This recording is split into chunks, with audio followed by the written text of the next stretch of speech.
Inside the Boy Child's Life, a program where we uncover the hidden struggles, challenges, and triumphs of today's boys and explore how we can change the narrative. I am Ambassador Joyce Nwakanma, your host and the visionary behind the Boy Child's Life, Changing the Narrative Foundation. Today, we are going to be discussing a thought-provoking topic titled A Lesson in Fairness. Are we treating boys differently? In many classrooms, discipline is intended to guide, correct, and build character, not to wound a child's identity. Yet, we must ask an uncomfortable but necessary question. What happens when boys are repeatedly assumed to be the problem? When correction gradually turns into leveling? When fairness quietly shifts into bias? In this episode, we reflect on whether we are truly being balanced in how we treat boys or unintentionally raising them under suspicion. Let's watch this short film from the Boy Child's Life Advocacy series titled A Lesson in Fairness. We'll be right back.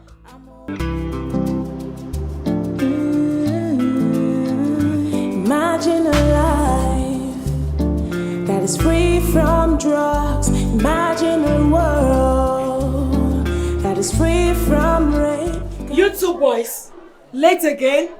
No, ma'am. No excuses! To the back! Hands on your head and kneel! Shadi and Ada, any problem? No, ma. Good. I expect nothing but good behaviors from you girls, unlike some other people. Imagine a life with no exploitation. Imagine a world with no child abuse. Can we just have a life that is free from child labor? Imagine a life. Imagine a life.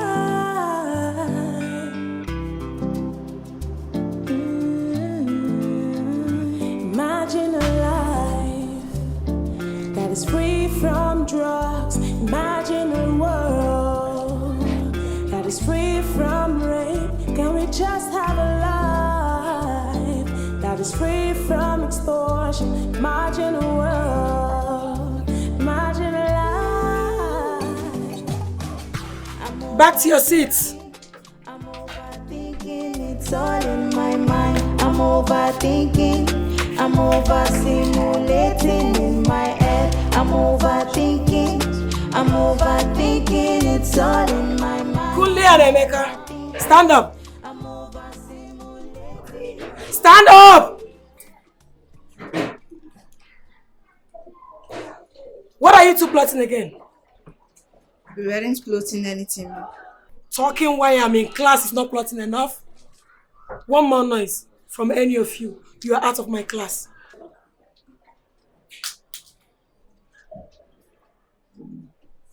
Oh, Eniola dear, take your time. Okay, ma. Good.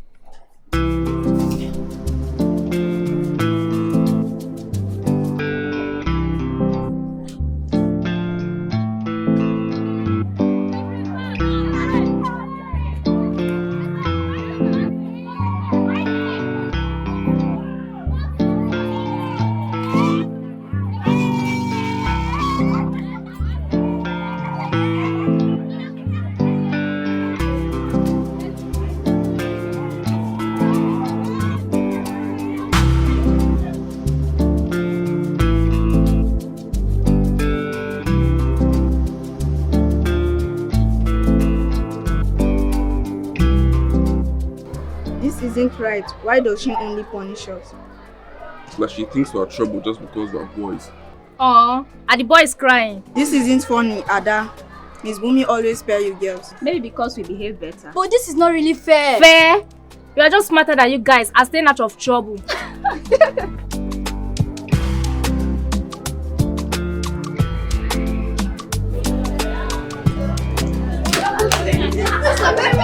What is happening here?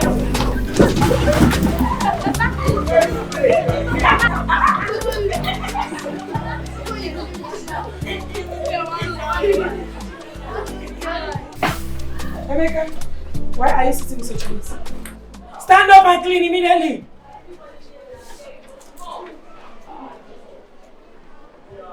But ma, Shade's desk is messier than mine. Don't talk back at me. Clean up! Excuse me, ma.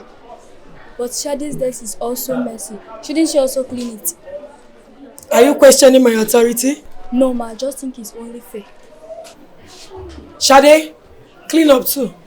Yes, ma'am. Imagine a life with no exploitation. Hey, Eniola, thanks for speaking up earlier.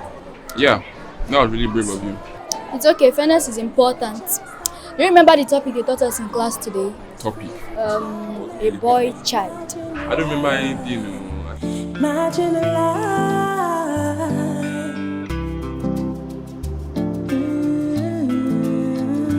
Imagine a life that is free from drugs. Imagine a world that is free from rape. Can we just have a life?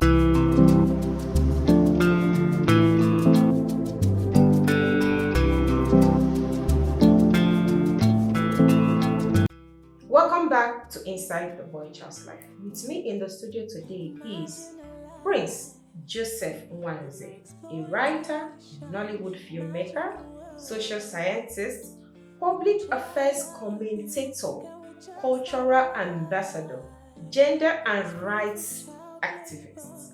Welcome, Prince Joseph. Thank you. Glad to be here. Thank you for joining us today. So, Prince Joseph, what do you have to say about the movie we just watched? First, that's amazing.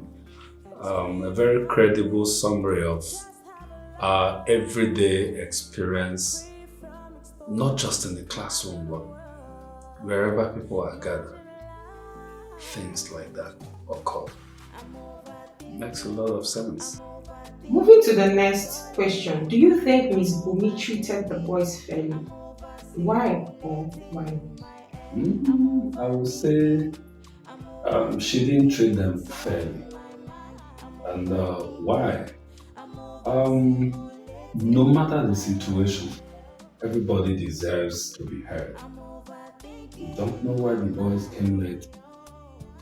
They were not given the chance at any point in time to say something. Not why they came late, not why they were caught making noise.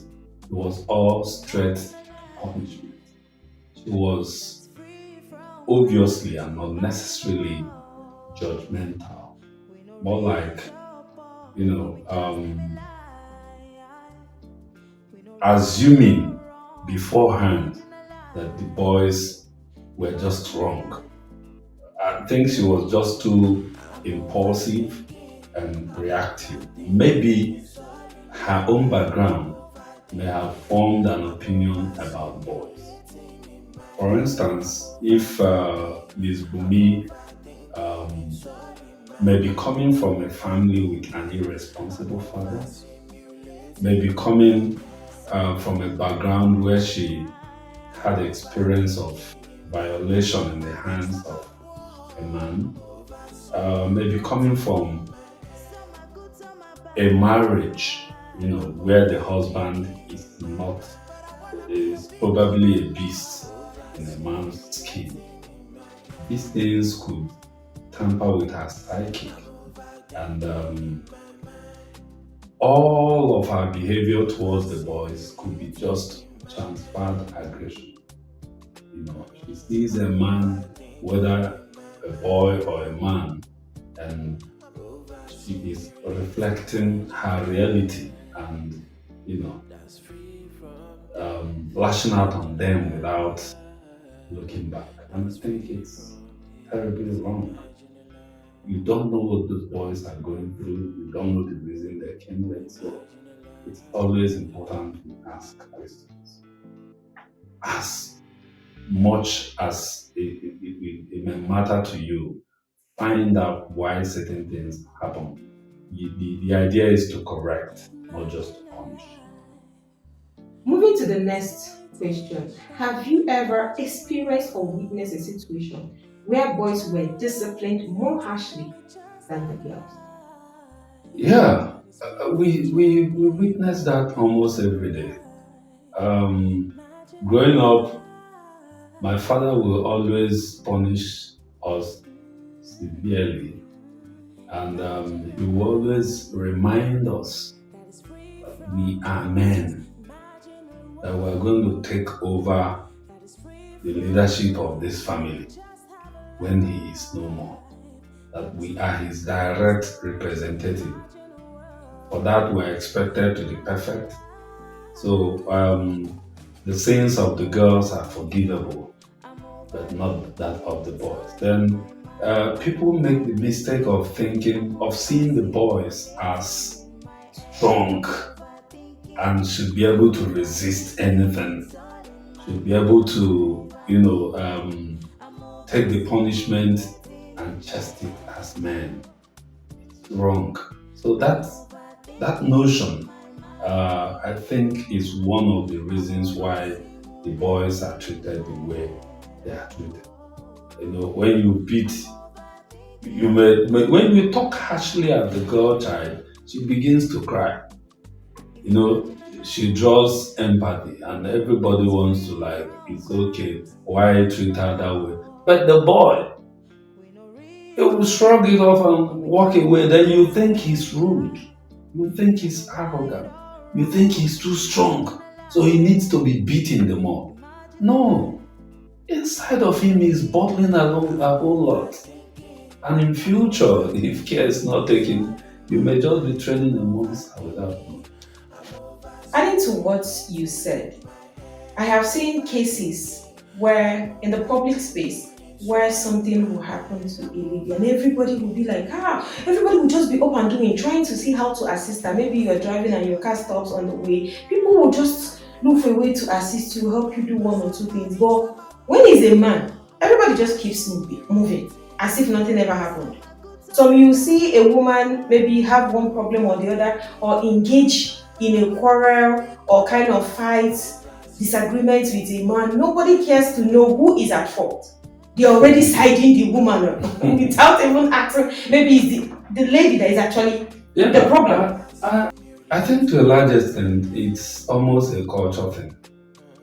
Most people have drawn a conclusion that the man should be strong enough to take care of whatever situation throws at him. What we fail to understand, when people say, when they make mention of armed robbers, a lot of people just conclude they are boys, as if there are no, ladies don't commit crime, as if girls don't join such gangs as armed robbery gangs. And then people mistake this word, weaker vessel. They always say a woman is a weaker vessel. It's grossly misinterpreted. What is the literal meaning of the word vessel? Vessel means packet, container. So that word weaker vessel is not talking about the content of the woman. Okay, so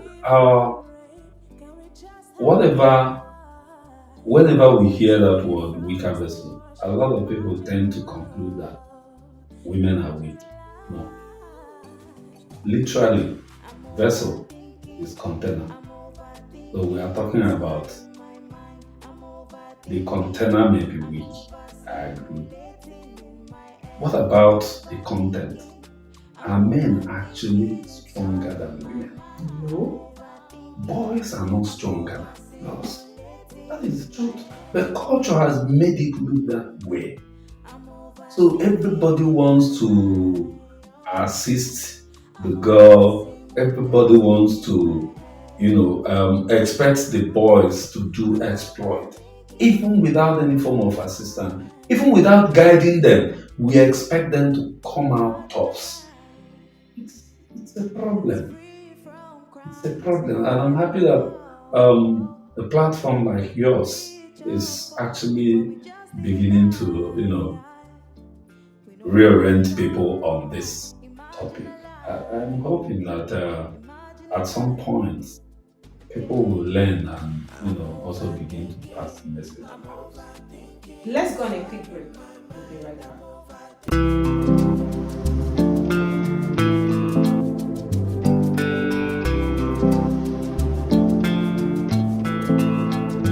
Welcome back to Inside the Boy Child's Life.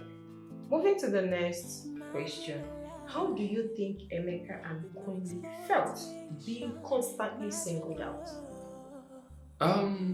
Anybody would feel bad being judged, not just being singled out. Yes, because when you constantly single someone out for punishment, especially when you don't give them the opportunity to have a say, you don't, no fair hearing. In fact, no hearing at all. It's beyond just singling them out. It's being judgmental, unnecessary, and that would make anybody feel bad. And the implication is that it could build hatred, in the mind of those, the individuals at the receiving end. It could create a situation where a student might lose interest in learning, especially under that teacher. The student could develop hatred for the teacher to the extent that no matter how much he sits under the tutelage of that teacher, he wouldn't learn good in. You understand? It will build a wall between the kids, the boys, and their teacher, and that will grossly affect their academic performance.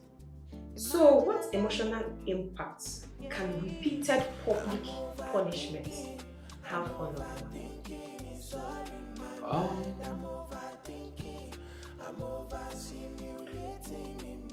It could make that person develop low self-esteem, and it could also build fear inside of that person. That's lack of confidence, because whenever you want to do anything, the boy will think he's about to do something wrong, and he will be severely reprimanded for doing so.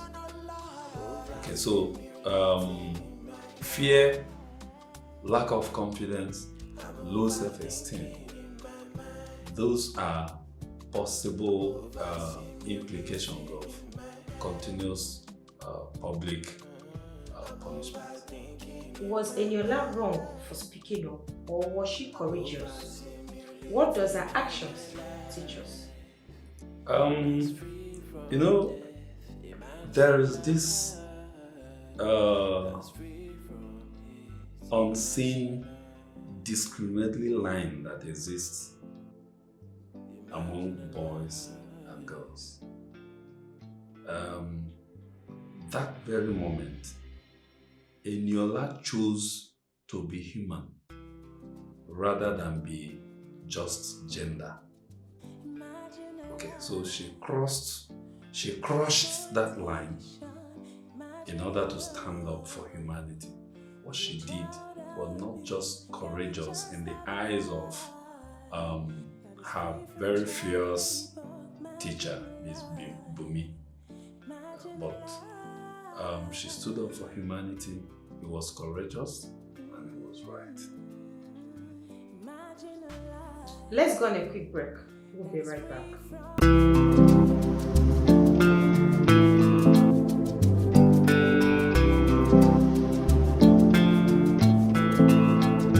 Welcome back to Inside the Boy Child's Life.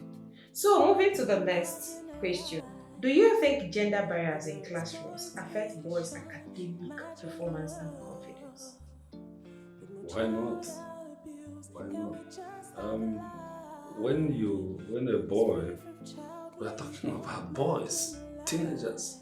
When a boy comes to conclusion that his teacher hates him, that his teacher is looking for any and every opportunity to punish him, he becomes more conscious of not making any mistake that could lead to getting punished by his teacher. And then at some point, he even grows to the point where he concludes that even when he has done nothing wrong, that he could be punished. And then at some point, apart from investing more of his consciousness in not getting punished than in studying, at some point he develops hatred for his teacher. He dislikes the teacher. If you do not like your teacher, you will not make any good grades out of whatever he or she teaches. So it has a very adverse effect on the performance of the boys. Constant punishment has a very adverse effect on the performance. Moving to the next question. How can teachers maintain discipline without creating emotional harm or resentment? A teacher should be a teacher. You're not in that class just to teach academics. You are equally there to impact moral. And those boys are not your mates. That's why you are the teacher and they are the students. So every correction should not be punitive. Until you begin to see them as children under your care, and then you'll be able to impact both moral and academic knowledge. Okay, so teachers should understand what their duty is, and schools should actually have orientation classes, retraining, and all of that for teachers so that they don't go out of track. Moving to the next question. If you were the school principal watching this situation unfold, what actions would you take? Okay, if I were the school principal, the teacher, Miss Bumi, we undergo some interview with me. She needs to be interacted with. She needs to be questioned. There's a need to evaluate her and be sure that she is stable and she's capable of discharging her duties without bias. But what she did was the way she treats the boys, totally wrong. Like I stated earlier, the boys are not in school just to learn academics. As a teacher, you impact moral and academics. So she went off the track, and as the principal, I will sit her down, interrogate her. If I'm not satisfied, she might need some level of psychological interaction. You may want to see a psychologist or even a psychiatric evaluation, because we are dealing with humans, the next generation, our successors, for crying out loud. Those boys, some of them, if properly molded, could be presidents, could also be teachers tomorrow. And if we wish away what Miss Bumi did to them, we may just be destroying people who are destined to actually mold others tomorrow. So, in summary, I will say that not everybody who can read, write, and speak grammar, or who can teach, should be thrown into the classroom to be a teacher. Yes, there should be training for teachers. A teacher should be a teacher, not just the fact that you can teach does not make you a teacher. Yes, a teacher there should be that separation, between who we call a teacher and just anybody who can teach. Adding to what you said, being the principal of the school and watching what is going on in the school should make the principal know that the children are actually under his or her care. For parents to entrust their children to you means they believe that their children are not just coming to school to learn, but to be properly guided in all areas of life. So I believe it is time for us to start training, having a special kind of training for teachers, because you cannot bring a damaged soul to come and lecture young, vibrant kids. Good. What will they impact on those children? You are transferring that your bitterness, your trauma, your anger, whatsoever problem you're going through to those children. So we should learn to treat kids better. Principals should also learn to look deep into their teachers before employment. Thank you, Prince Joseph, for shedding light on these hidden pains. Thank you. Pleasure. Thank you, viewers, for standing with the boy child. I remain Ambassador Joyce. Don't forget, the boy child's life matter. See you next time.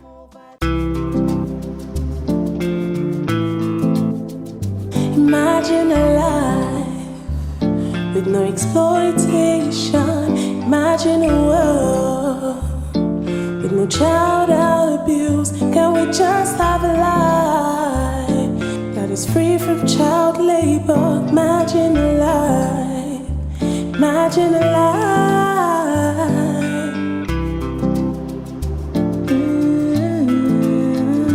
Imagine a life that is free from drugs. Imagine a world that is free from rape. Can we just have a life that is free from extortion? Imagine a world. Imagine a life. I'm overthinking. I'm from extortion. Imagine a world. Imagine a life. I'm overthinking. I'm overthinking. It's all in my mind. I'm overthinking. I'm over simulating in my head. I'm overthinking. I'm overthinking. It's all in my mind. I'm overthinking. I'm over simulating in my head. I'm overthinking in my mind.